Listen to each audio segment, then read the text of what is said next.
when we start to take back appreciation of our body, we start to understand that it's worth listening to, that it's worth moving into. And I say this all the time. It's like we listen in conversation all the time to other people and we say, you're worth listening to, but we don't do that to our own body. And there's so much knowledge we can gain for ourselves if we actually just start to listen.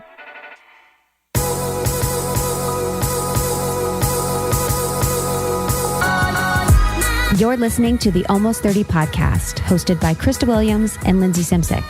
Almost 30 started as a conversation about the transition from our 20s to our 30s.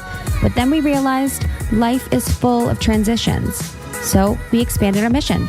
We are an intuition-led, wellness-focused lifestyle podcast that promises to deliver authentic conversations, diverse points of view, and insights rooted in optimism, growth, and intention. The Almost 30 Nation community is a group of purposeful dreamers who are smart, passionate, and always seeking the full potential in every aspect of their lives. At Almost 30, we're making magic together. We dream it, and then we do it. Thanks so much for tuning into the Almost 30 podcast. Here we go.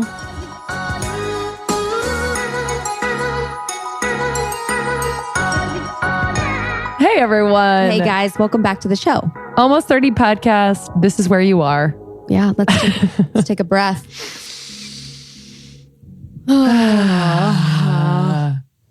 I'm wearing no one was annoyed by that. Yeah, honestly, bless. Hey, we got to take a breath every once in a while. I'm wearing joggers right now, so I can freely take a breath. Same. We're actually wearing the same outfit. If anyone ever saw what we actually wear every day, wow. I know. I was like, honestly, I had turmeric all over my shirt. I smell actually today, and it's making me feel bad. Oh, I don't smell you. Because I smell. I do feel happier when I'm clean and dressed. It depends on the day. Yeah. But true. I agree. I completely agree. It definitely elevates my mood, but it depends. Like I feel like a fucking slob right now. You know, it's okay. We still love you. Whatever. Thank you all for being, I feel like everyone's been talking to us so much lately in the group, on Instagram, in our reviews. We listen and hear and read everything. So thank you. Whatever you've done. Thank you. Emails have been so sweet. Super kind. We're on tour and we can't wait to see you on tour. Just wanted to mention that because lately it's been just crazy seeing over like 200 of you in a room at a time. Yeah. What? And saying hi to you and hugging you and sharing energy with you has been such a special experience for Lindsay and I. And it never ceases to amaze me to meet you guys in person. Keep doing what you're doing. You guys are the best. Tour dates are on our website. Come check us out.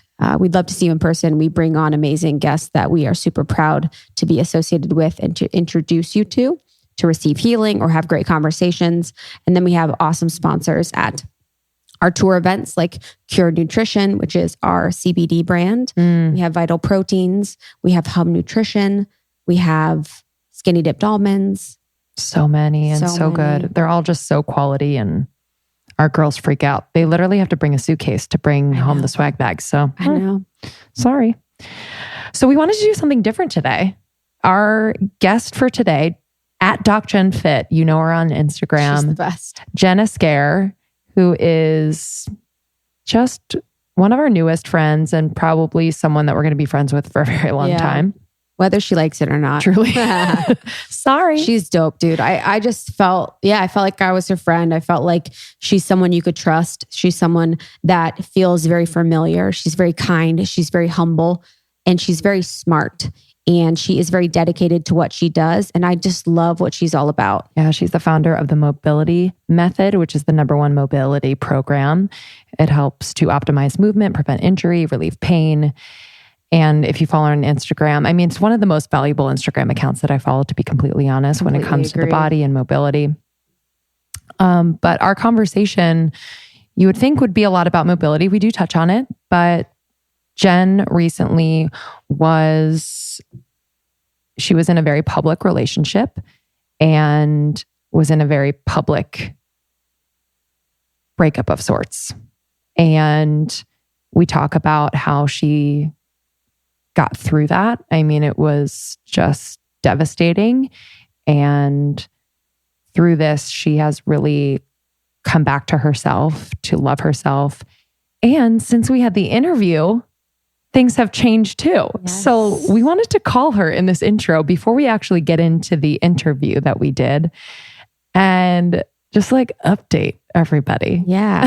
Because our episode was super emotional. We talked about infidelity. Emotional. We talked about dishonesty, and we talked about something that's very hard for women to go through, very hard for men to go through.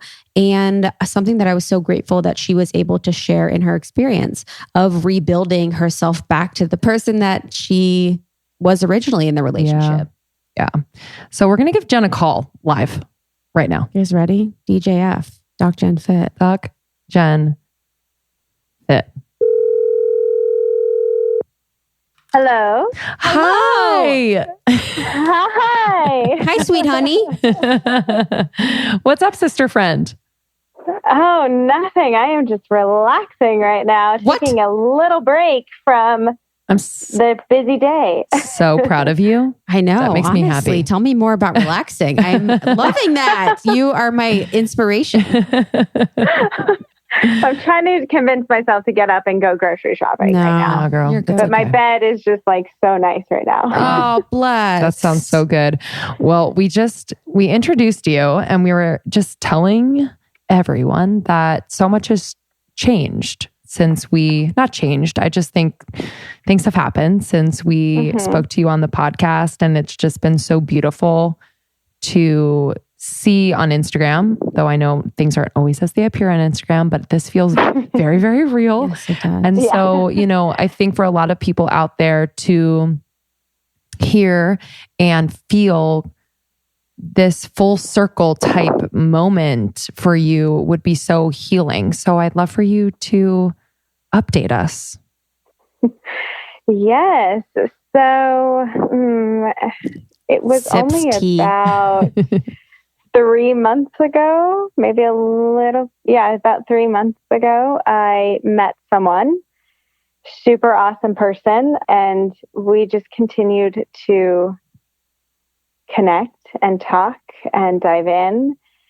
And now he's my boyfriend.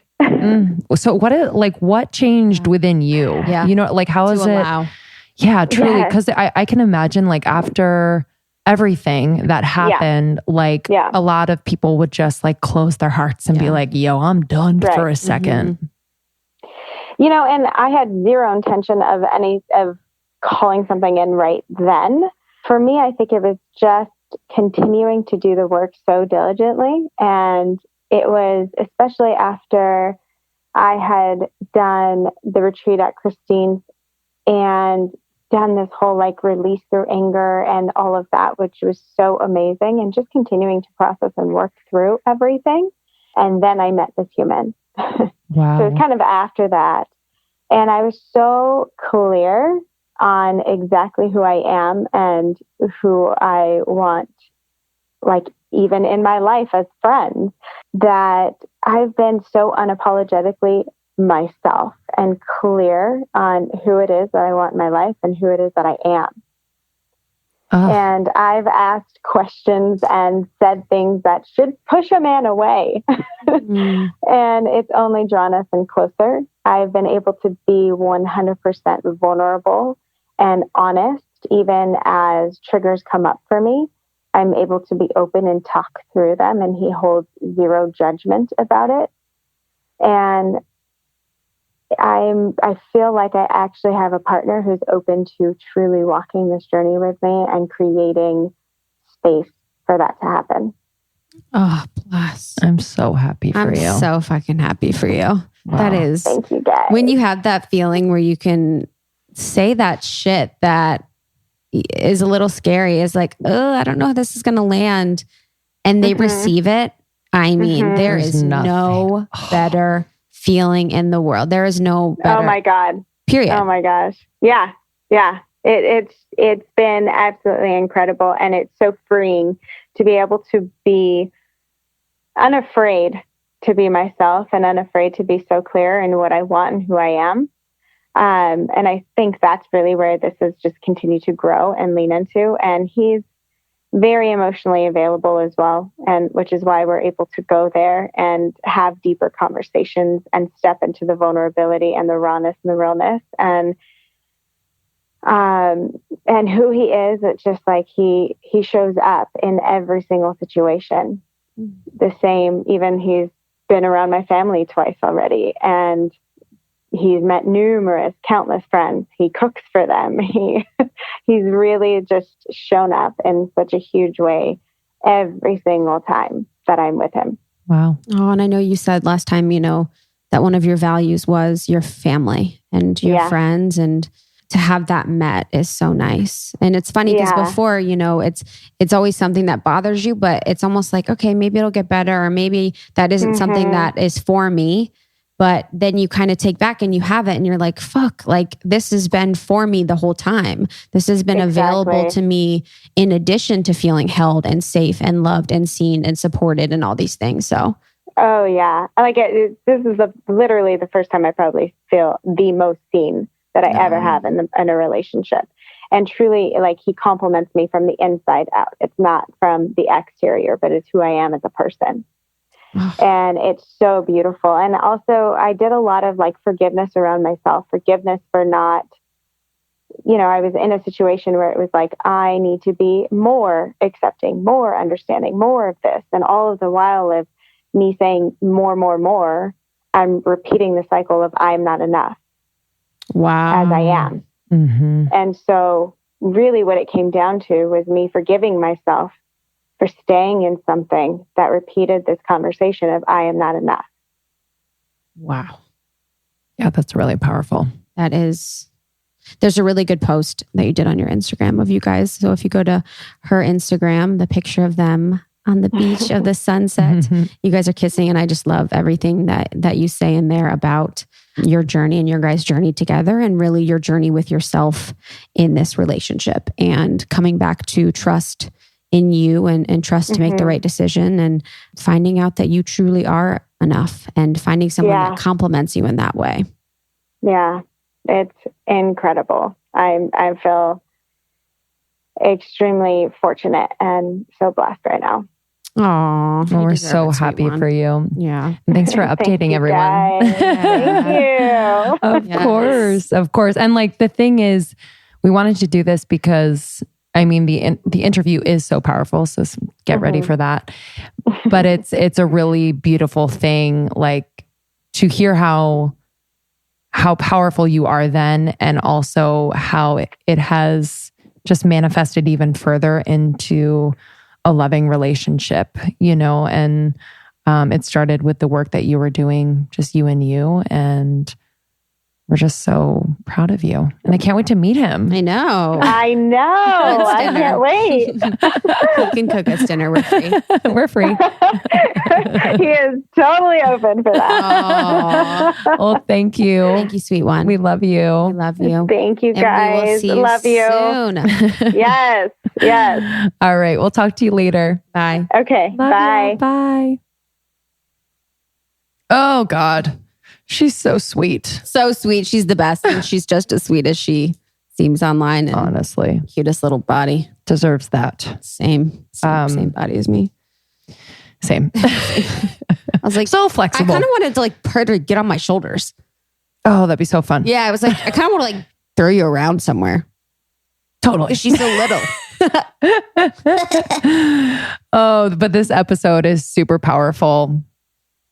Heartbreak, relationships. Yeah. Coming back to you, trust, everything. Intuition. The infidelity thing. Yeah. The forgiveness of the thing, maybe not the person. It was just very interesting in how she's navigated it.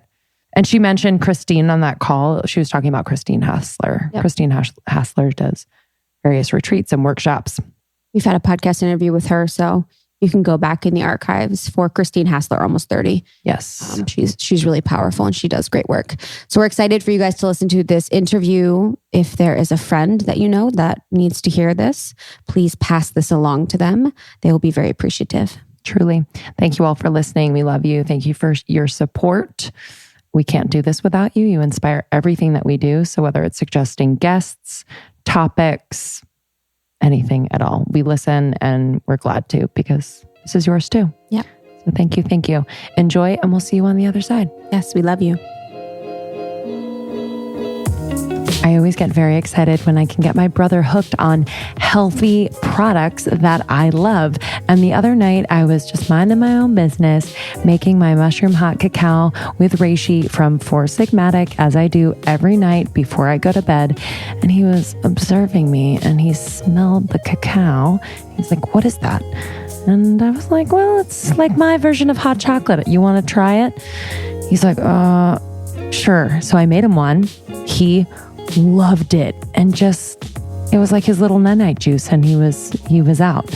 I love the mushroom hot cacao with reishi. Reishi is a super calming adaptogenic mushroom that I've found to be one that reacts just so well with my nervous system. I would love for you guys to check out foursigmatic.com, just because I can't even describe how many incredible products they have that have truly enhanced Krista and I's life. I also love the chai latte with turkey tail and reishi. It's a latte, so it has coconut milk powder. It's creamy, it's delicious, and I really love their mushroom coffee. I've shared this with coffee heads, my friends who are coffee heads, and they really, really like it. So I'd highly, highly recommend trying that one as well. But they also have skincare, different elixirs and blends. So go to foursigmatic.com/almost30 and you'll land on our landing page. We have a few recommendations there, and then just shop around. You can use our code at checkout, almost 30, for 15% off your first order. So that's foursigmatic.com/almost 30, and then use promo code almost 30 at checkout for 15% off.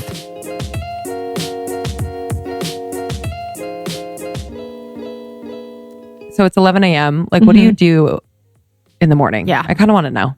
Sorry, it's a very Same. basic question, but I'm like, No. Yeah. you look so fresh and everything. So I want to know. I always try to get my workout done first thing in the morning. So I usually wake up around 6:45, get my morning coffee. That's my pre-workout. And then my girlfriend comes over and we work out at 7:30 just in my gym. I mean, I'm pretty blessed. There's like a studio space, and then there's like a whole gym area. So it's like really, I have everything I need.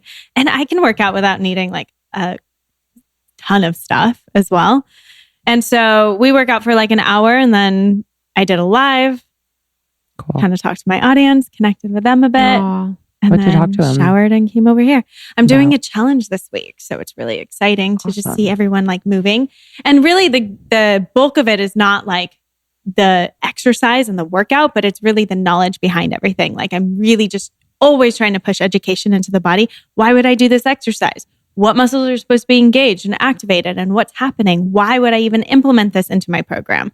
And so really giving people a broader scope of how they can start to listen to their body and what should actually be happening within the body.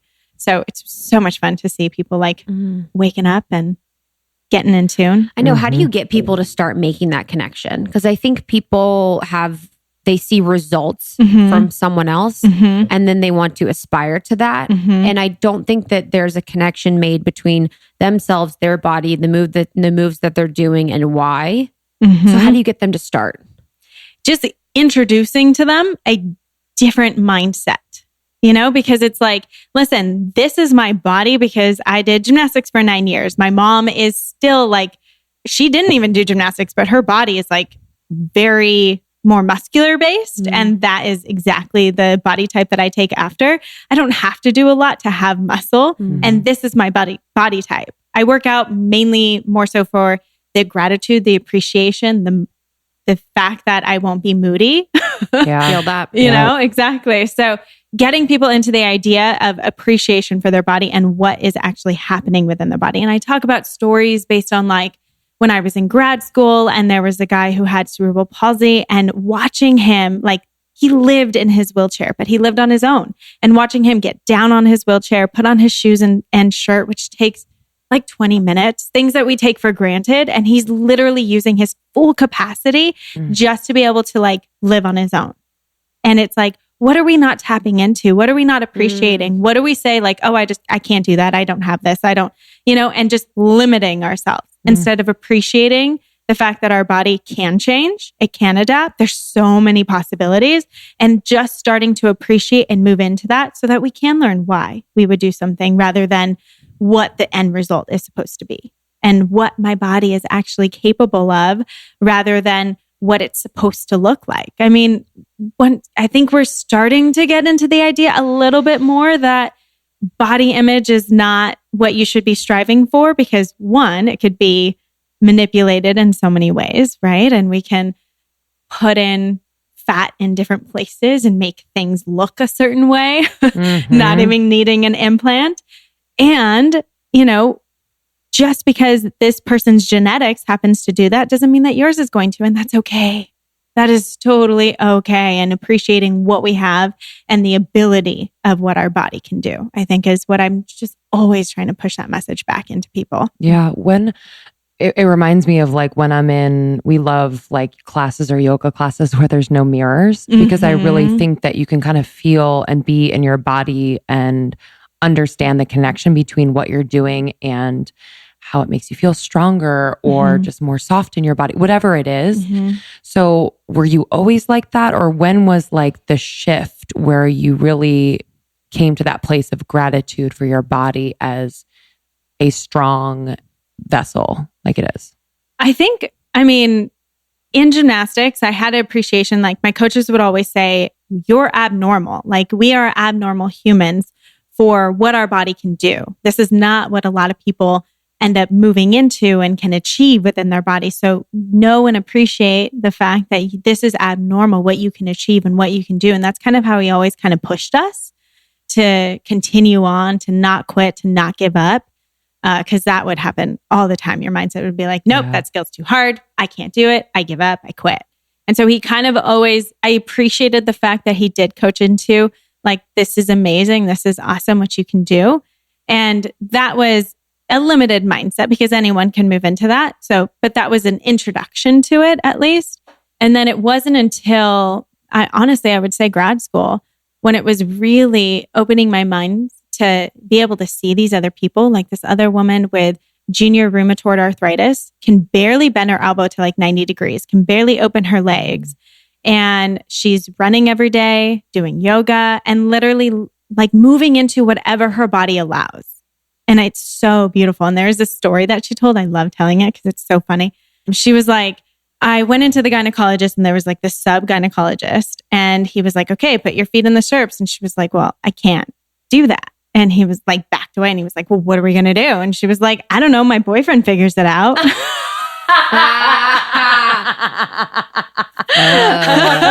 He's like, nurse? Yeah, honestly. Whoa. You gotta laugh one.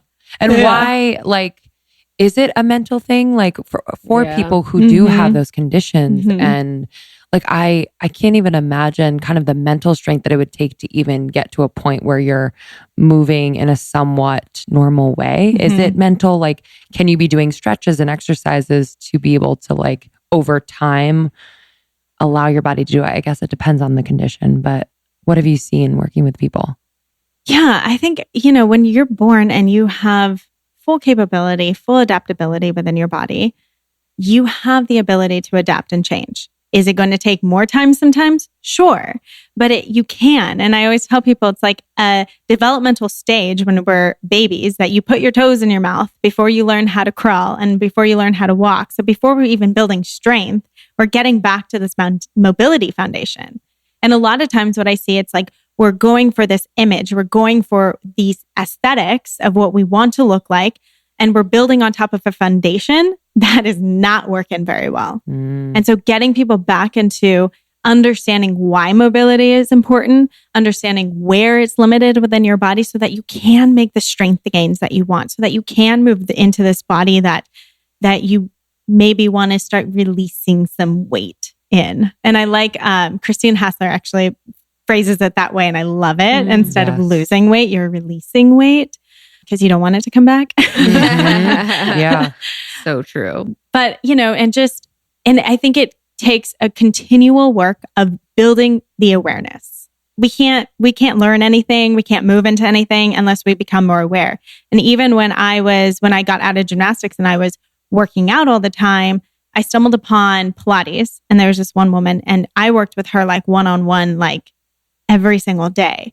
And she was on my body, like, tighten this, squeeze here. What about this? And I was like, oh my God. I remember walking into a yoga class after I was training with her for a while.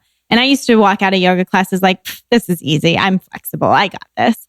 And it would always be really easy. But when I actually became mindful of what was happening within my body, you're able to then make it as difficult as you want based on what you understand and what you become aware of what should be activating, what should be engaging, and what your body's actually capable of getting stronger in these certain positions that you might have taken for granted. And so just having that appreciation opened up my awareness and my mindset. And I remember walking out of the yoga class after and being like, oh my God, I'm actually sore. Like I've never been sore after a yoga class, but starting to understand and getting into that deeper appreciation of my body and what could be activating, what should be activating, it just started to open up this whole new world of, it's not just about aesthetics. It's not just about, look at me in this class and I'm moving amazing, but it's actually, what is my body doing and how is it working and how can I make it more effective? How can I tap into a deeper level? And that's where I think it becomes really meaningful and where people will actually start to take it into a day-to-day daily practice. Because that's also the hard thing, right? Well, I fall off, I can't lose the weight because I can't get started in the routine, or I fall off because you're not understanding how it actually should feel in your body. You're not understanding why you should be moving into your body and you're doing it for some external result.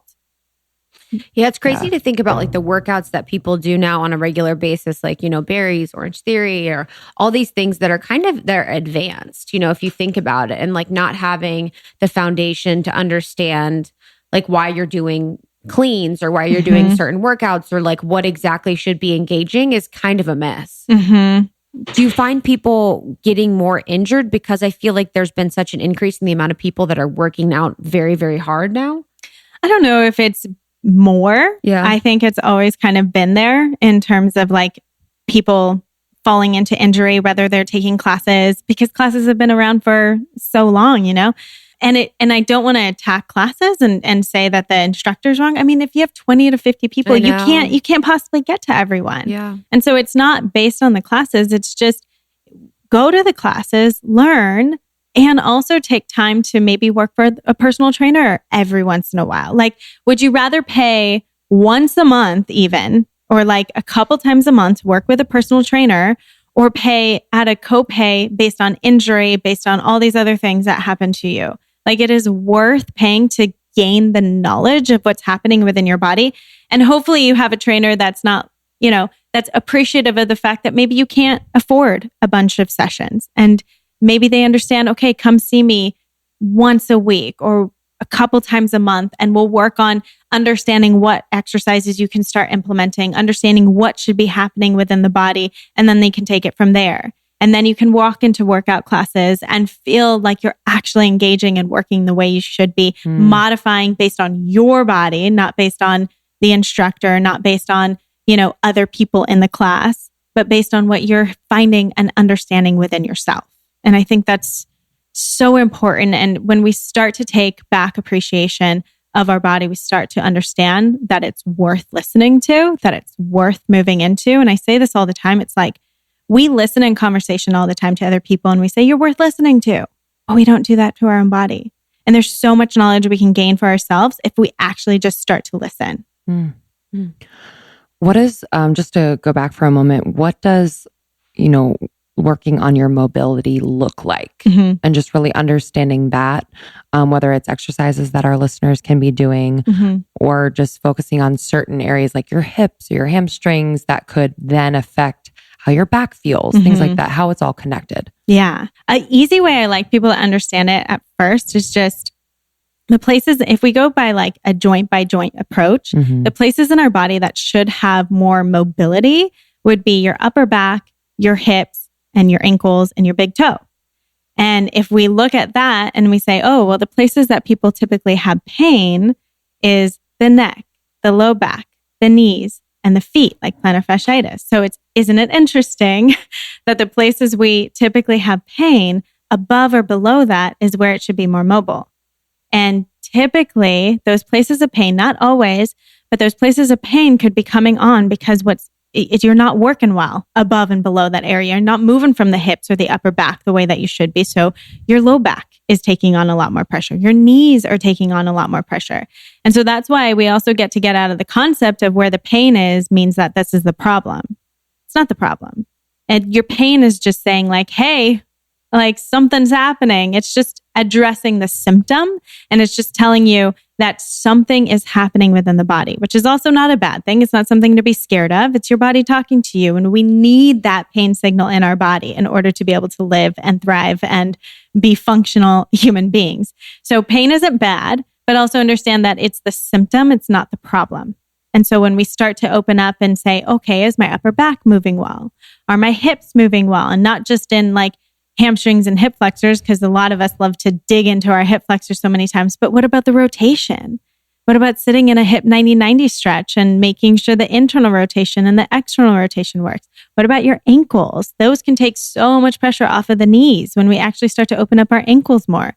So it's just understanding that our body works all together and we get to look at a bigger, broader picture rather than by body part, because it just doesn't work like that. If you have shoulder pain, like great, we can adjust the shoulder, but we also have to take a step back and say, is the upper back moving well? Is your core stability working well, which affects your shoulder blade area? Is your stance all the way down from your feet? Are your feet working well, which can affect up the chain? You know, and then also getting people back into this idea of breath working for you, because we live in an environment and life that typically is so on high stress alert, and we live in the sympathetic state. And when we're in this like high stress, high energy, go, go, go state of being all the time, that's going to restrict your mobility as well. Just think about it like someone scares you, you take a breath into your chest and everything gets really tight, like your muscles and everything guards. That's a natural reaction for your body to go to. But now if you're breathing from your chest all the time because you're stressed out, you're working, you're taking care of kids, you're doing everything, you know, you're going to expect to have mobility restrictions. So it's like the person who's like, I stretch my hamstrings every day and nothing ever changes. And it's like, are you breathing? How are you breathing? I mean, yes, you're breathing. You're alive. You're listening. But at the same time, is it working for you? And is it working for you to be able to relieve your restrictions and get into your body, activate the muscles you actually want to be working when you're working out, digesting properly? I mean, it all goes into this when we actually start to tap into that rest, relaxation, parasympathetic state of being. Women should not have to compromise when it comes to feminine care products. And that's exactly what Lola's female founders, Jordana and Alexandra, thought and felt when they started their company. It's simple, but so darn important. Honestly, if we care about the ingredients in our food we eat, we talk about it all the time, and the beauty products and all the things, we should be concerned about the ingredients in our feminine care products. They are going inside of our bodies, ladies. And you should know that the FDA does not require brands to disclose a comprehensive list of ingredients in their feminine care products, which is so disturbing. So Lola offers complete transparency about the ingredients found in their tampons, pads, liners, and wipes. What I really love about Lola is that they are made from 100% organic cotton with no added chemicals, so no bleach or anything like that, no fragrances. You know, some tampons have a weird smell. I don't want that in my vagina. And no synthetics or dyes. The more I know, the more hyper aware I am, and I'm just feeling so at peace with trusting Lola for my feminine care products. And with all of the traveling that we've been doing recently, honestly, my mind is not on buying tampons or like scheduling that. So it's really great because Lola has a subscription service. So every month to your door, they deliver a customizable box of tampons, pads, whatever you want. And for me, I got a bunch of super tampons and a bunch of regulars. So I do half and half. Usually I have super at the beginning of my period and then I taper off to the regular, and they're just great. They do offer, depending on your preference, they have a BPA-free plastic applicator or environmentally non-applicator tampons. I cannot say enough good things about this brand. I will say one more thing, that with every purchase, They donate feminine care products to homeless shelters across the United States. So you are making an impact by investing in your feminine care, being aware of your feminine care, and doing good for other women as well. So if you'd like to try Lola, you can go to mylola.com and use the promo code almost30 for 40% off all subscriptions. I highly recommend. This will make your life so much easier. You will have the peace of mind, and your purchase will be providing safe feminine care for homeless women across the US. That's mylola.com, promo code almost30 for 40% off all subscriptions. I take a lot of pride in creating a sleep environment that allows me to get my 8+ hours of sleep so that I can be a really good human being. And my secret sauce, hands down, is my Buffy comforter. This is the softest, most comfortable comforter you will ever try. And it is super sustainable. So their debut product, the Cloud Comforter, which I have, is covered in super soft eucalyptus fabric and filled with fluffy fiber made from 100% recycled bottles. Wow. I have to say, it keeps you at the perfect temperature. So you feel really cozy without overheating, which I tend to do sometimes. And this saves me the sweats. And I just am so obsessed that it's sustainable. Eucalyptus uses 10 times less water than cotton to grow, and its fiber is produced using recyclable, earth-friendly solvents. It's also a perfect option for people who have allergies. It's hypoallergenic. Plus, its high thread count shuts out dust, mold, and mites for a healthier sleeping environment. And how can I forget? This is a cruelty-free comforter. Most down comforters harm 12 geese in the making of the comforter. But Buffy fills each comforter from 100% recycled water bottles. Incredible! You can try it, and if you don't like it, you can return it at no cost. I guarantee you're going to love this comforter. I look forward to hopping in my bed every damn night. So if you'd like to try Buffy, you can go to buffy.co and use the code almost30 for $20 off your purchase. So that's buffy.co.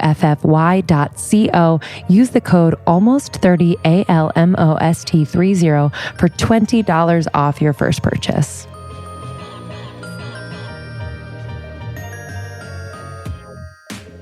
Yeah, I wanted to talk about the nervous system and like the nervous system's role in mobility and health and like fitness. Can you talk about that? Oh my God, it's everything. And I love to take people back into that idea that nothing works without our brain connecting to it.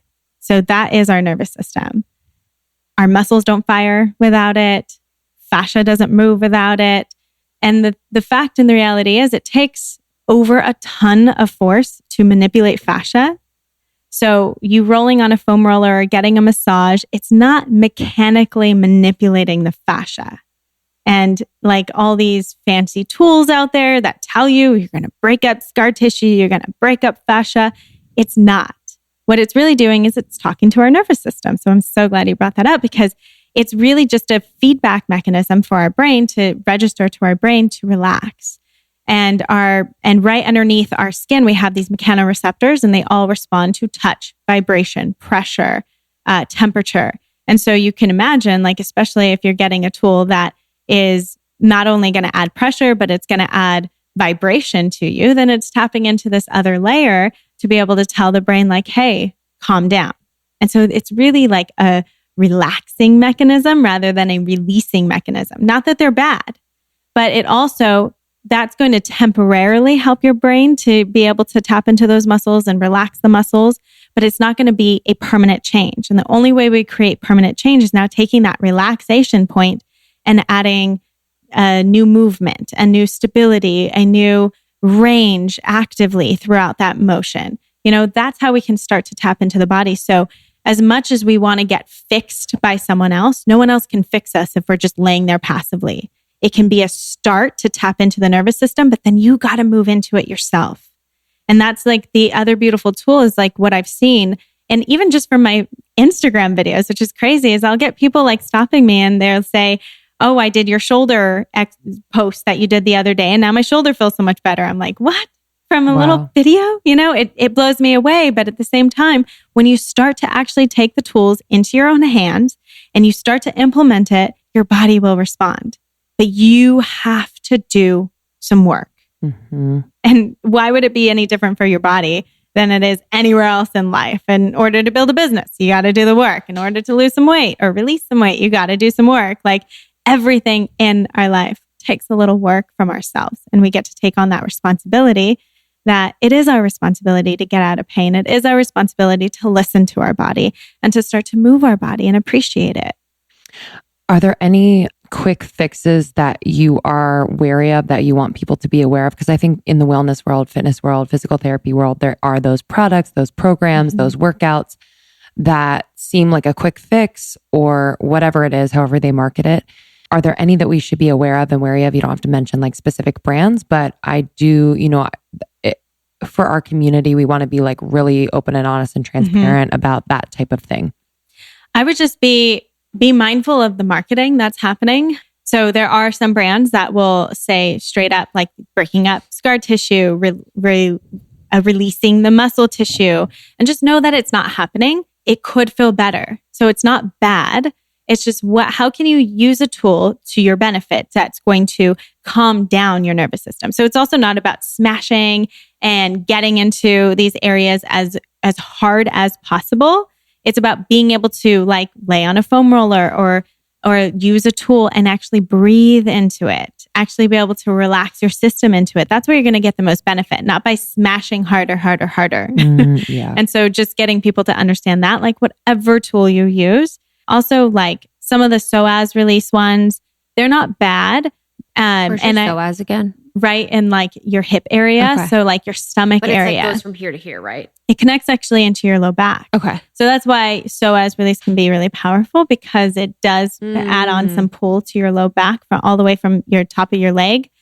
But at the same time, when we're pushing into our stomach, we're also pushing into other areas within our stomach area, which also is not bad. And this is why I would rather use something lighter when you're talking into like kind of getting into your gut and stuff like that. I like, my girlfriend has a ball called the Gorgeous ball.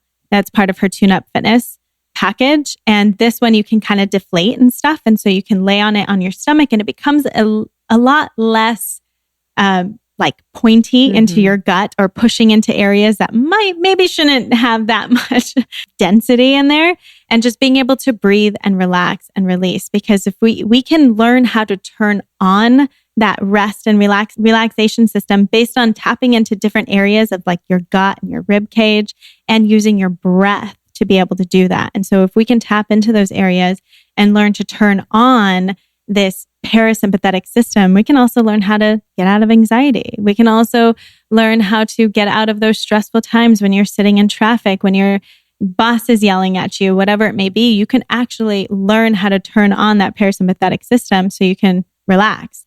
Even when I remember I got in a car accident and my right shoulder blade flared up, and not because of like, there was nothing physically wrong with me when I got in the accident. And this right shoulder blade likes to flare up anytime I'm in like have a lot of stress happening. And I thought it was so cool. I was like, oh, here's my right shoulder blade acting up. And it was just like an example of this is what's happening to my body based on a stress response. And as soon as I was able to acknowledge it, it went away. Because now I know it's not like, oh no, now I need to figure out what exercises I need to do and how I can get out of this. It was more of like, no, I get to calm down, breathe into my system, and know that this is happening due to a stress response because I just got in a car accident. And as soon as I was able to acknowledge it, where it came from, it went away. Wow. Wow. For your friend, what's her name and what's the company if people wanted to see? Yeah, Jill Miller. She has Tune Up Fitness and she's got these therapy balls, Gorgeous ball. I posted a lot of them on my page before so people can scroll through and also see how I use it. But yeah, I love them. And then, so, thinking about the body and like, what is your view and opinion on spirituality and our bodies? If you're talking to your body and you're like, oh, this pain is a stress response. Like, thank you. I see you. I guess, how do you view those two? 100% connected. And for some people, that's hard to understand and get into. So the first thing that I work on with clients, like almost every client I have, is breathing. Because I've had so many clients on my table, when we start to tap into how your breath should be working for you and what you can be doing to maximize and turn on that parasympathetic, I get people crying on the table. They're like, oh my God, my pain is gone. And they have a completely different experience within the body. Because typically when we're in pain, we're guarding. We're like, no, something is wrong. And your body learns how to guard there. Even if it's an old injury that keeps popping up, your body knows how to protect itself. And so sometimes that old injury will keep popping up because it's like a tag in your brain that says we need to protect it, not necessarily because there's something mechanically or physically wrong with you. And just know that that's a normal process. And so understanding that these tags come, my friends at Integrated Kinetic Neurology call it Neuro Tags. And that's where your brain remembers that whether it was like a surgery, whether it was a pain or whatever kind of injury kind of happened, it could be weaker in that area without even meaning for it to be weaker. It could turn on a pain response without anything physically happening to the body. And it's just your body's way of protecting itself. And so first step is like being able to breathe, turn on that parasympathetic system and relax and understand the compassion aspect of like, listen, my body is just trying to protect me. This isn't bad. So I get to have compassion for the fact that this is an experience that my body is just trying to protect itself. And when I can acknowledge it, when I can accept it, I can start to get out of it. Love it. I wanted to shift gears just a little bit. So I know that recently you've gone through something very challenging. And I know a lot of people in our community have gone through it or are going through it now as it relates to relationships and coming out the other side of something, you know, where you thought it was one thing and turns out to be something else. So obviously I want you to share only what you're comfortable with, but the focus to be on, you know, how you have really come back to yourself. Because I think sometimes in the wake of something like that, you just lose yourself. You're like, wait, I thought I knew who this person was. I thought I knew myself. I thought I was making a good judgment call. And then we're so hard on ourselves. Yeah. You know, a lot of us have been there. So I just kind of want to see how you're doing and also, you know, what you are doing to take care of yourself and to kind of, you know, not rationalize, but just see this time as an opportunity to learn and grow. Totally. And it kind of goes back into the same message I have into the body, which is part of compassion, part of acceptance, part of learning, and part of growing. It's the same thing. It's just diving a little deeper. The same way that I say, you know, listen to your body and what your body's telling you. The one thing I wasn't listening to was my intuition. I just got chills. And so it just goes a little deeper, that inner knowing, that gut feeling. Whether you think it's spiritual, whether you think it's just like a coincidence, whatever it may be, you get this kind of energy in the body that just kind of knows. And what I was doing personally was not trusting it. And I would say, okay, I feel this, but maybe I just don't understand enough. Maybe I just don't know enough. Maybe and justifying. Maybe it'll go away. Yeah. Maybe it'll change. Maybe it'll be different. Yeah. And always saying, okay, where can I learn? What can I grow into? What can I do to improve me so that I start to understand what this feeling is and then it'll change and it'll grow. And you're like, maybe I don't love myself enough to receive this, or maybe I'm trying to protect myself, or like there's so many sides of it that can make it really, really challenging that you your ego can trip you up into not trusting it. It's like, well, maybe you aren't good enough for this. So you're trying to ruin it for yourself. Like there's a lot of mind games that happen with that, which makes you compassionate for everyone that goes through those situations. Yes. It brings on a whole new level of compassion for other people and yourself. And it has to start with yourself. Yeah. So, I mean, preference, I was in a relationship and there was some unfaithfulness going on. And once I found out, it took me through like this roller coaster of everything, of all the emotions. I remember at first when I found out, I was like in my sympathetic, like breathing into my chest. And I was like, oh my God, and I remember thinking like, this is such a weird experience. I was almost laughing at the fact that like, I can't figure out how to breathe, but I teach people how to breathe. Yeah. And almost like seeing this happening within myself and then starting to come back into my breath. Like, I'm so grateful also that I practice breath work, because in those moments of something knocking you out of your tracks of it you completely did not expect to receive or see or experience, learning how to tap back into that parasympathetic and allow yourself to turn it on and allow yourself to get out of those panic modes, that breathlessness, that anxiety is so key. And I'm honestly so blessed that I've had those tools. So for everyone out there, like breath work gets to be like so huge, and it's part of your, don't even think about it as part of your workout journey. It's just like a part of your journey of life, is really utilizing that breath to our max capacity so that we can become more efficient and effective in it in these moments, because life is going to knock you upside down sometimes. That's just a part of it. And it's not bad. It's just like a part of the journey. And moving through that, I'm so incredibly blessed to have an amazing support system around me. And knowing that I can... You have such a great reputation. Truly. You do. Thank you. Yeah. Everyone loves you. Mm-hmm. Thank you. Deserved. Thanks, beauties. Yeah. Really. But knowing that I can call upon people to just be there and hold space.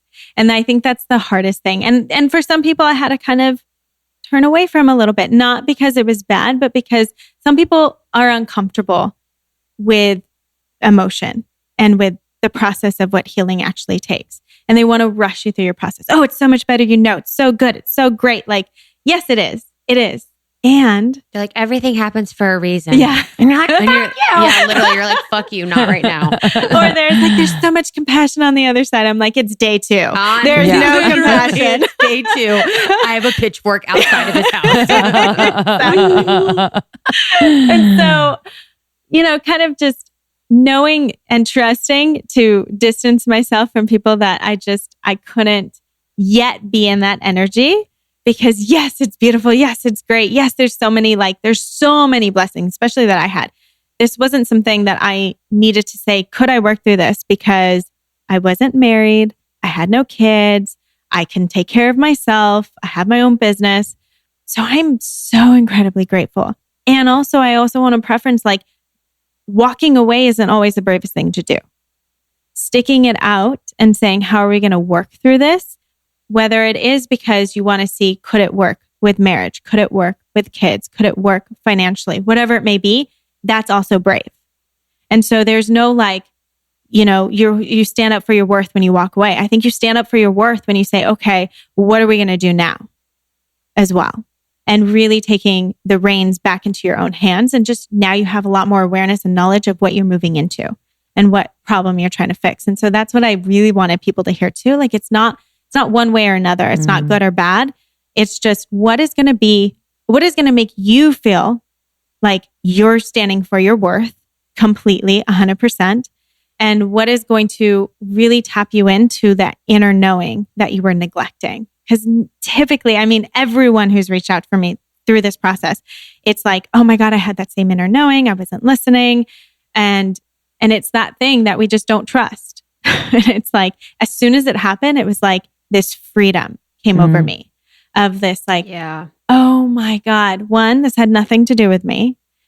2, my intuition was spot on. Like, how beautiful is that to be like, oh yeah, my inner knowing, that's right. And that gets to be heard. And I can trust myself. I can truly, truly trust myself. So it was just this like beautiful experience of like freedom, of course, with a lot of pain, of course, with a lot of sadness. And so I cried if I needed to cry, and I journaled a lot. I hung out with friends as often as I needed to, spent the night with people as often as I needed to, and made sure that those are the people that could just hold space for whatever environment I needed to be in. If I needed to vent, if I needed to be angry, if I needed to cry, or if I just wanted to laugh and have a good time and not talk about anything, I could be in whatever space I needed to be in. And I think that's 100% crucial. I even remember a time where it was like in the first week, and there was like so much driving back and forth at one point, and then one of my girlfriends forgot her keys and I had to drive back, and I was like, lack of sleep, lack of food.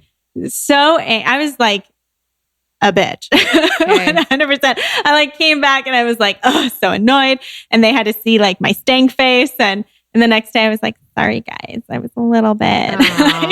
And they were like, no, we get it. Like, and so having people in your space too, that can like take on this energy without taking and making it personal on them. Yes. Like I couldn't believe how much space my girlfriends allowed me to have and not judge me for it, not make it about them, but they kept it about like, no, this is just the experience that she's going through and we're going to hold space.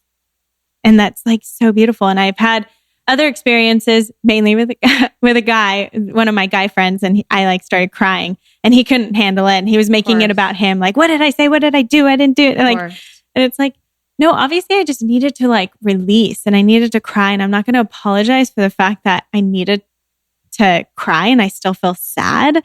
And this doesn't have to do with you. Yeah. And I wish that you can see that. What?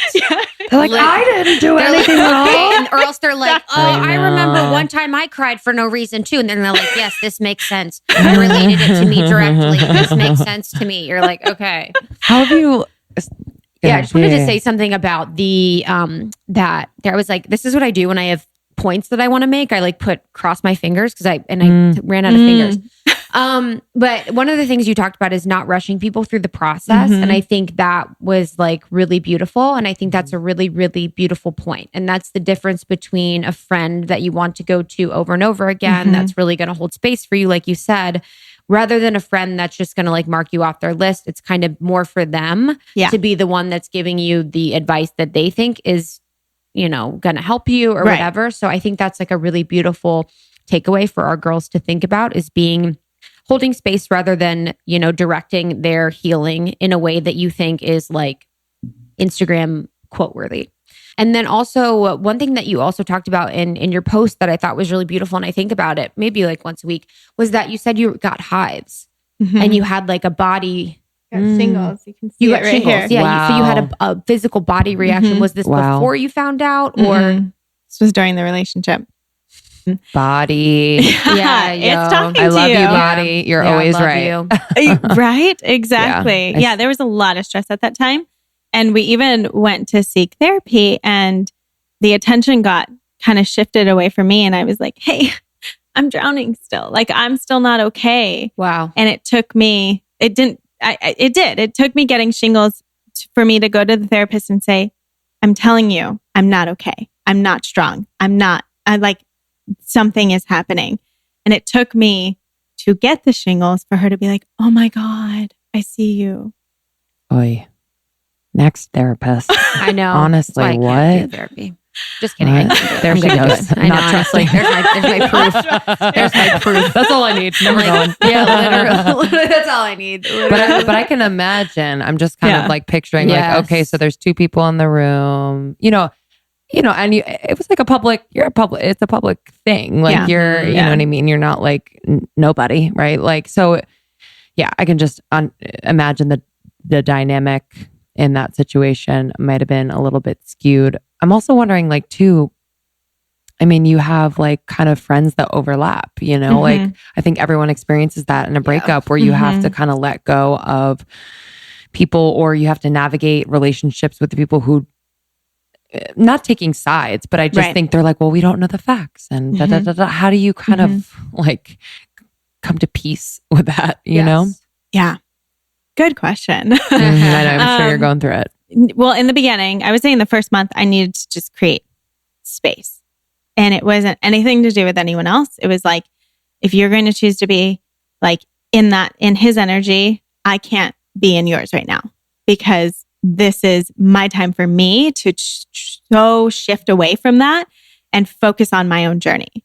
And so I just gently just created space, meaning I didn't reach out. And most of the time, those people didn't reach out to me because they don't want to know all the facts, to be honest. Yeah. Like I had mutual friends who we'd been on vacations, birthday parties, and it was just like, oh, you're good. You're moving through. Okay, cool. I was like, okay, you don't want to hear anything, which is okay, because I also want the opportunity to stay present and neutral to both sides. And I get that. So it was just like, okay, well, for right now, like I'm separating my contact. And that's what I had to do in the first month. And then it gradually became like, okay, these other people like who want to stay neutral, who want to stay present, who want to stay connected to both. There's nothing wrong with that. They didn't do anything to me. And though they might not be part of my inner circle, they're still part of my circles outside. And so I've just learned how to create different circles of friends where the people that are going to be closest to me are the people who, one, weren't close to him anyways, and two, hold this value of integrity that I hold so, so, so dear to my heart, the closest to them as well.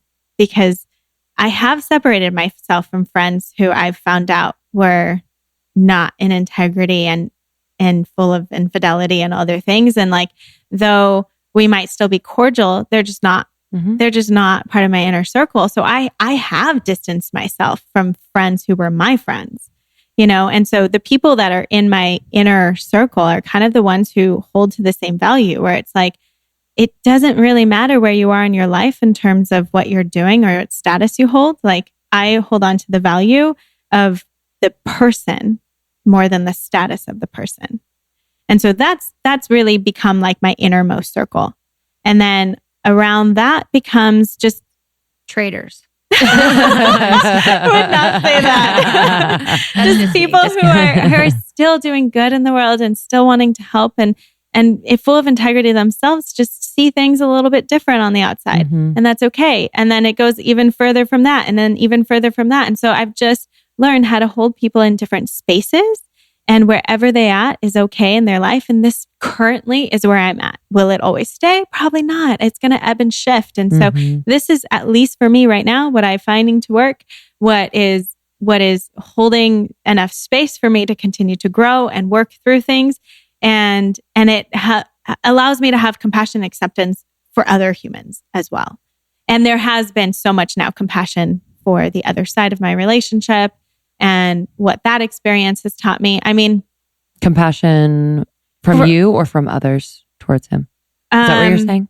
From me toward him. Got it. Okay. Which was not like, again, in the beginning, no. Of course, yeah. But now, yes. And like, there's so much compassion because I can see, you also get to look really hard at the mirror that you've drawn in. Like a lot of us don't want to look at that, right? And it's like, well, how did this happen to me? And this guy is so like blah, blah, blah. We can go into like this whole story of who this person is and how wrong they are and how did this happen to me? But if you stay in that state, I guarantee you're going to call it in again. So unless you start to get real clear and real serious about how did you draw that into your space? How did you call in that relationship? And what are the attributes in you? Not that you're a liar, cheater, or anything like that, but what are the attributes within you that were calling in another human that maybe needed the validation, that maybe had some insecurities? And so that's what I was able to see. I was able to see a mirror of, I was so not owning my worth when we met, very insecure, like full of insecurities, probably more than the other human, maybe, I don't know. But that was all things that I got to work through and I got to learn and work through within the relationship. And that was huge. I would say just learning your own self, again, becoming aware. It's like the same thing I talk about with the body. You have to become aware to know what to improve within your body. It's the same thing within our emotions, within our insight, within our childhood. You just get to become aware of these patterns that you've developed over time, that brought on insecurities, that brought on not owning your worth, not listening to your intuition, not trusting yourself. And so doing all of that work throughout the relationship also allowed me to, when this, came about, I was like, oh my God, haven't been listening to my intuition, haven't been trusting myself, haven't fully stepped into owning my worth. Or else I would have walked away before needing any information. Like, why didn't I also leave before? Exactly. Yeah. Do you remember a time when like you had a gut feeling and you're like a time where something came up or something and you're like, and then you kept going? Of course. Yeah. So many times. And those gut feelings came out of just not being aligned in values that I saw clear out. Like for me, family holds so clear, so true. I grew up in a very tight-knit family. My cousins are still like some of my best friends. So not having that met with as much value was so out of alignment. So I should have known that from the very beginning. So I did a thing the other night. I had a girls' night and I didn't really feel like cooking. I had had a long ass day. So I decided to order in and I used my tried and true DoorDash. I've been using DoorDash forever. DoorDash connects you to your favorite restaurants in your city. Ordering is super easy. You just use the DoorDash app and choose what you want to eat, and then a Dasher will bring it to you anywhere you are. So not only is your favorite burger place on there, but there are a total of 310,000 other amazing restaurants on DoorDash as well. So you can discover new places too, which is really, really cool. Door to door is the way to go, and they deliver in over 3,300 cities, all 50 states and Canada. So order from your local go-tos or choose from your favorite chains like Chipotle, Wendy's, Chick-fil-A, Cheesecake Factory. Oh, Cheesecake Factory. Okay. So right now, our listeners can get $5 off their first order of $15 or more when they download the DoorDash app and enter promo code ALMOST30. So that's $5 off your first order when you download the DoorDash app from the App Store and enter the promo code ALMOST30. Krista and I were in a fitting room the other day, or next to each other in fitting rooms, and quite literally, almost at the same time, but with different words, we're like, I just love my Third Love bra. Truly, honestly. And we laughed and just thought, I hope people know that we are so serious, one, with every brand that we promote. And with this, it's really hard to get it right, but Third Love does it right. Their bras are so comfortable, and we love that they have a size quite literally for everyone. Third Love is the industry leader with 78 bra sizes ranging from 30 inches to 48 and cups AA to I. And I gotta tell you what I love about the bra. They have tagless labels, so there's no itching, and their straps won't slip. So the straps are even designed with you in mind, and they have ultra soft smoothing fabrics. So nothing that bunches up or is too hard, super soft, and looks good under anything that you want to wear. And I gotta say, the memory foam cups are really light and super soft as well. Some cups, you can see them, they're hard, they bunch up. These are super seamless. I love the feel of them. And if you're anything like Krista and I, you don't like going into a place where you can buy a bra, getting fit and measured, all this stuff. You can skip that with Third Love. So you can go to thirdlove.com and you can find your fit in 60 seconds with Third Love's online fit finder. And then you just order, try on at home, and you don't have to do that awkward fitting room experience thing. I have to shout out their new cotton collection. I am a cotton bra girl. A lot of their customers gave them feedback about wanting a cotton bra, so they recently launched their most requested style, the cotton t-shirt bra and cotton underwear. It took 2 years to develop and perfect the cotton collection, and it's made with a premium cotton called Pima. And the result, oh my God, is a line of incredibly soft, smooth, and breathable bras and underwear that you'll love to wear. Take my word for it. So if you'd like to try Third Love, you can go to thirdlove.com/almost30 to get 15% off your first purchase. So that's Third Love, THIRD love.com/almost30 to get 15% off your first purchase.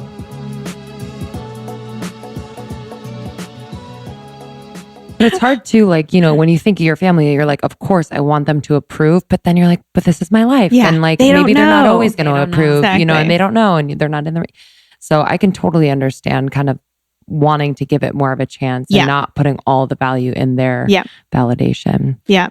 What do you think? So, with you talked about how it's brave to also stay and to also work on it, which is something that, we've started exploring in the past year. We had conversations with someone named Dan Savage, who's Savage Love podcast. And he talks about that a lot with cheating and with if someone strays in a relationship, that it shouldn't be the determinant of the love and value of that relationship. So what, and not that I'm saying applying that to your situation, but it's made me rethink when people are unfaithful and the ability to forgive and the ability to work on it and the ability to be better. And I've had that experience in my life before personally, actually, and it was really helped us in previous relationships. So what would you say, why did you choose to not work on it? Because I was actually then able to see how there is so much not alignment in so many other ways.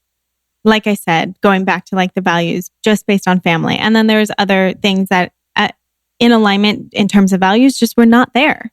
And not that that's good and bad. Like he can say that's bad. I don't know. It doesn't matter. It's not based on good or bad. It's your values. Exactly. It's just your own thing and what is aligned. And so at the end of the day, if we had tried to work through, all of the things, the values just weren't aligned. And that is the one thing that I think people get really clear on is what is your own value set? What are you aligned with on yourself? Because what we do in relationships a lot is we look at the superficial values of like, oh, well, they are healthy. They work out. They're successful. They're hardworking. They're doing good in the world, like whatever it may be, which could all change. All of those things can change. Health and wellness can change. You can get a disease. You can become not successful. Something can happen in your business. Like that's all superficial. So what are the actual deep values that you value within yourself that you would love to receive from a partner? And that's where I think you can work on getting to a longer point together, this longevity that you probably want to work toward and being in a relationship for more than a couple of years. How the fuck do you deal with the fact that the other person does not admit to what happened? Like, how do you, you are so poised and peaceful. And I just know that like you see it, the bigger picture. But I know there are a lot of situations for people where there isn't that person admitting on the other end. So how do you navigate that? Like, what has that been like where it is kind of public in that way? Like, you just got to keep reminding yourself of the alignment. And that's been the biggest key for me is like, but it's in perfect alignment. Like there was no responsibility throughout it, clearly. There was no ownership throughout it. So there's not going to be ownership after. And that's in perfect alignment with what it was during the relationship. So why am I suddenly expecting something huge and different afterwards? Right. And so I think reframing it in that way of like, well, that's okay. This is in perfect alignment. It's even like the person who's been mad at their mom and like you come over and you're like, oh, she's exactly the same. And it's like, but she's been in alignment. Like, and literally sometimes this is all people know. Like, so what they've been showing you is what they're going to continue to do unless there's some deeper work that they somehow start to go through or whatever it is. But you can't expect someone to change because you want them to change. And that's that expectation we hold on people rather than just the acceptance that we get to see in what people are actually showing us. And so me continuing to remember, but that's in perfect alignment. And I'm accepting that situation because there's nothing I can do about the situation. I can't change it. And I'm can be told over and over again, I'm the liar and whatever. And that's okay. Again, perfect alignment. Yeah, truly. Is it okay? It is. And I've also said, it's like, when people know me, they know my heart. Yeah, that's the thing. And they see my heart and that's what I get to hold on to. And that's what I know to be true. And that's what I'm going to continue to show people. Wow. Yes. Alignment. So you mentioned earlier, just before we began, that alignment, and correct me if I'm wrong, how you do one thing is how you do everything. That's kind of like, yeah. So it does help to make peace with some things that people do. You're like, okay, that really does make sense. Yeah, that was a good reminder. Because we hold on to expectation a lot too of people, like in general, of friends, business partnerships, all these things. And it's like, we also just get to step back and be in, like, we can want something, but we can't be attached to how that looks or expecting it to look something, especially if you haven't communicated a different way of being or whatever you were expecting out of that relationship. Sure. So just coming back to acceptance of the situation, of the person, and releasing the expectation is going to make your life so much easier. I've had girlfriends where it's like they get so explosive, so mad after this one person. I'm like, this is only hurting you. They don't care. This is only hurting you. So how can we move past this expectation? How can we let it go? How can we say, okay, I have compassion for where this person is at, what they had happen. I mean, at the end of the day, we're all humans, right? Isn't it? Spiritual beings having human experiences. Yes. I mean, I think we do have this inner spirit, this inner knowing, this inner that's so beautiful, and yet we're still human and we're going to mess up. Yeah. And having compassion for the fact that people are going to mess up. So it's not an attack on them. It's like, okay, what do I learn from this situation? How did the situation happen for me? Which, oh my God, it happened for me in such a huge way. I'm now like able to step out, fully be expressive in myself, fully understand and trust and know myself. And I will say, allowing yourself to release emotion however you need to. So my situation, I was very angry. And I've been journaling and talking and moving through different things. But then there is an exercise I did again at Christine Hassler's retreat where we released anger. Oh my goodness. What'd you do? Tell us. You just get to like, yes. You just get to like hit everything. Really? And like, what is it? The rage room, right? I'm going there on Saturday. You are? You guys want to come? What? Yes, honey. There's like where you just destroy shit. Yeah. You just break things and hit things and like, and I'm taking a bunch of women because again, like we are taught, especially as women, that you don't really have an anger outlet because you're supposed to be poised and beautiful and like graceful and all these other things. And that's not to say like, don't go out in the middle of like a crowd and go crazy, please. But also have a moment where you can like, whether that's kickboxing and screaming and yelling or in your bedroom and hitting a pillow, like have moments where you can release that energy. Yes. Because when I got into that exercise, literally felt like tingling down my arms of like how much energy I was releasing. Wow. And how much we don't realize gets trapped within our body. Yes. Like I thought I had logically like worked through it all. Yeah. I was good. But then allowing that anger to pass through, because when you do get betrayed and manipulated and so like blindsided by a situation, there's a lot of hurt and anger that comes with that. So not just crying, but like let that anger out, let it release so that you're not getting triggered when someone talks about the situation. Like you don't want to be that person also who's creating a negative energy. And I've had other people point that out for me. Like, you know, you make a face every time that situation is brought up or something. And it's like, wow, that's really nice. You have people that tell you that shit. Yeah. That's really amazing. Oh yeah. Wow. And I was like, yeah, you're right. You know, if I do put like, I'm creating a negative energy then for other people. And so I don't want that situation to still affect me in a way of like, it's bringing up this anger, it's bringing up this trigger. So how can I start to work through that trigger? Which is hard. It's like a visceral reaction. It's like if someone is like a food you don't like and someone brings up that food, you're like, ugh. You know, you like kind of make it's like a natural, Yeah, it's kind of a natural like in thing. Your body. It is. So it's learning how to like, how can I be aware of that trigger?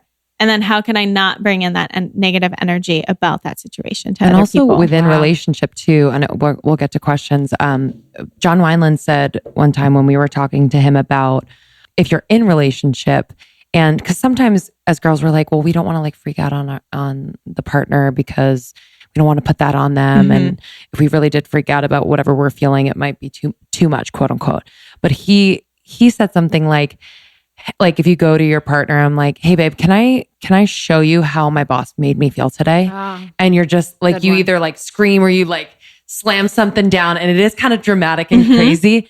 And then you're just like, yeah, that's how he made me feel. And you know what I mean? So it's a bit more physical and playful. And it's not like, you know, we try to just say it and we're like, but he said this and he said this. And it's like, I just want to show you. Yeah. And like, let you feel how he made me feel. And then like, maybe that'll be enough for me to express. You know what I'm saying? Where it's different. I love that. Anyway, but yeah, that just made me think of that. Yeah. Good one. Okay. questions from the family. Nicolette, who's our New York City ambassador, she crushes. She loves you. She wanted to know how to deal with feelings of rejection. Know that when after being cheated on. Yeah, when someone is doing something, like, it's all their own choices. It's all their own responsibility. This is their ownership that they get to embody. This is the ownership that they get to process. And though you're on the receiving end of that, and it's unfortunate, it doesn't have anything to do with you.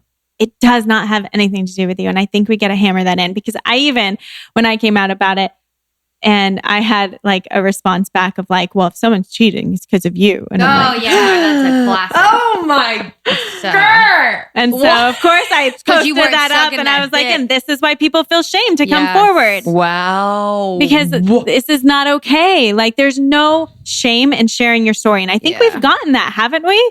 Like, people come out about being molested, about being raped, and we're praising all these things. Can we not come out about betrayal, about manipulation, about lessons that I've learned out of this? Like, why is that now suddenly going to be shamed? And that's also why I wanted to come out with it, because I had so many people like, oh, this happened to me too. And I'm like, okay, first of all, this is happening way too much. Yeah. Second of all, like, what is the high road? Why is it the high road to not say anything? To not feel your feelings? And to just move through? Like, okay, yeah, I'll move through, and I'm going to feel my feelings in order to move through it. Yes. And so why can't I share my story? So I wanted, like, that's why I brought it to the surface. I was like, there's so much, like, people get to release from their story. People get to release their pain. Like, I had so many people that were like, I've told like 2 people over 5 years, and it's so refreshing to hear your story. It's so like, and it's because it's connection. Like, we experience human experiences. And so how are we learning from it? How are we growing from it? And how are we actually going to move forward? Yes. Don't be shamed for your situation. And no, it's not about you. You get to see, what is the mirror you called in? Like, how did you call this person into your life so that you don't do that again? But at the same time, their choices are not a reflection of you. It's a reflection of them. I have a friend also, and he was like, I don't not cheat on my wife because of her. Like, I love her, but I don't cheat on my wife because of me and because of the human that I'm like aligning with, and the human that I said, these are my values, these are my choices. And so I don't cheat because of what I want to uphold within myself. And I was like, that's powerful. Amen. Amen. It's interesting too that people say the high road when the high road's like the more masculine approach, which is like stuffing and not acknowledging. And like the, you know what I mean? The not high road is like the more feminine, emotional response. It's kind of typical. Okay. One from Shannon, kind of switching gears back to health a little bit. I'm obsessed with her. How to improve posture from texting or being at your desk all day? It's just a term of variability. We need variability in everything we do. Just like, if you're only going to run all the time, like, I think you should add in some weight training. So it's just variability. I get that you're going to sit at your desk. I get that you're going to be on your phone. So how can you change out of those situations more and more throughout the day? How can you just become aware of like, okay, I've been sitting down for an hour. Let me get up and move. And it's just a matter of always manipulating and changing and finding variability within your body. Perfect. From Stacy, what is the best 5 to 15 minute daily routine from a stretching mobility perspective that anyone who sits at a desk should be doing? And if it's one of your Instagrams, let us know. I do have an Instagram post on that one. It's very general though. So there's no one thing fits all. Like, there's no one diet plan. There's no one exercise plan. There's no one mobility routine. It really is dependent on what is it that your body needs. For some people, they might be sitting down, but hip flexors are not necessarily tight. I mean, you got to think about too, like when you're sitting, you're relaxed in your hip flexors. So it's not necessarily a tightness issue. It could be your glutes need some more attention. Your QL needs a little bit more attention. Your upper back needs some rotation. There's so many other things that it can be. So I would say you can look at that Instagram post and you can get some ideas, and you get to find what mobility restrictions are needed for your own individual body. So good. Perfect. Needed. Last question is how to help with lower back pain or lower back that's bothering you. I would say, going back to like what we talked about in the beginning, first working on like breath, tapping into the more parasympathetic, really getting that rib cage to expand rather than shoulders elevate when we breathe. And then as well, looking at, okay, am I restricted in my upper back? Am I restricted in my hips? Because at least looking directly above and below is going to give you an idea of what's happening and what could be causing the problem happening into the low back. So common too. And I feel like people get so frustrated because they're like, what's happening with my lower back? Mine's just, I need to walk more. If I'm not walking a lot, my back will bother me. If I'm not moving a lot, my back will bother me. And I think because I also mentally put it there. I'm also like, oh, I'm sitting a long time, like my back. You know what I mean? I think there's like a mental thing too that I do. Yeah. Cause it to happen. Well, we are, just in awe of how you've handled everything. And, not only are you just so intelligent and I love the work that you do, but, just knowing that this has been quite public and the way you've handled it is really inspiring. And I know will help a lot of people. Thank you. If you could give, one thing to our listeners who are just looking to kind of, whatever situation they're in, come back to themselves, whether it's, a saying or a practice that they could be doing to do that, what would that be?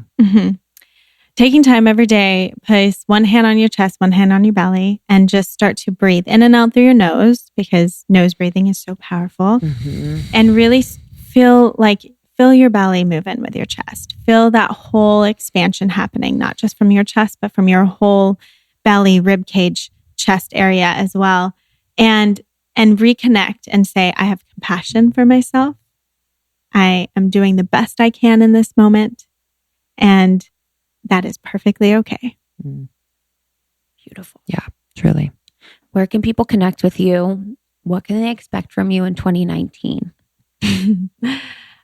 Just continuing to spread this message of inner knowing, listening to your body, physically, and getting in touch with that intuition as well. So listening a little deeper. Want to continue to spread that and tap into it and help people tap into that on their own. And people can find me on Instagram is probably the most popular place, DocJenFit. I will have some more videos dropping on YouTube so that I can dive in a little bit longer with people. Your videos rock. Your Instagram rocks. It's a really great resource for people. Truly, you do such a good job. Thank you. Doing my best there always. Just wanting to spread the knowledge, educate. That's great. It's the main thing. Awesome.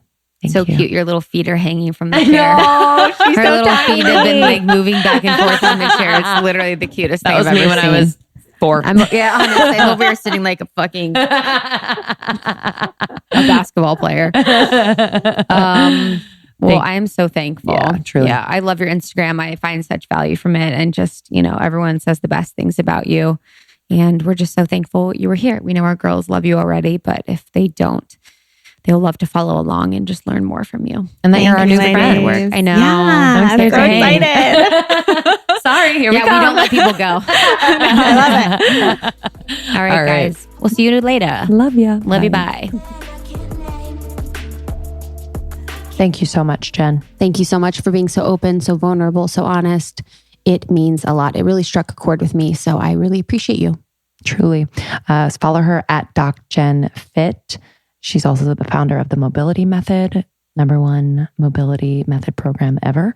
So check that out and pass it along to friends, as Krista said before the episode. I think this is one of those ones that you can send to a friend who might be going through something similar. Yep, completely.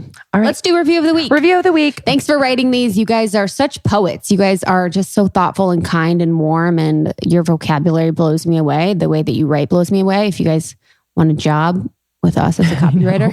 So sweet. We'll pay you in Hum Nutrition gummies. This one's short but sweet. The best. 5 stars. Thank you so much for creating this podcast, Lindsay and Krista. I had no idea how much I needed it. It's so uplifting, educational, inspiring. Thank you so much. From Andrea. Thanks, baby. Thanks so much. We love you all.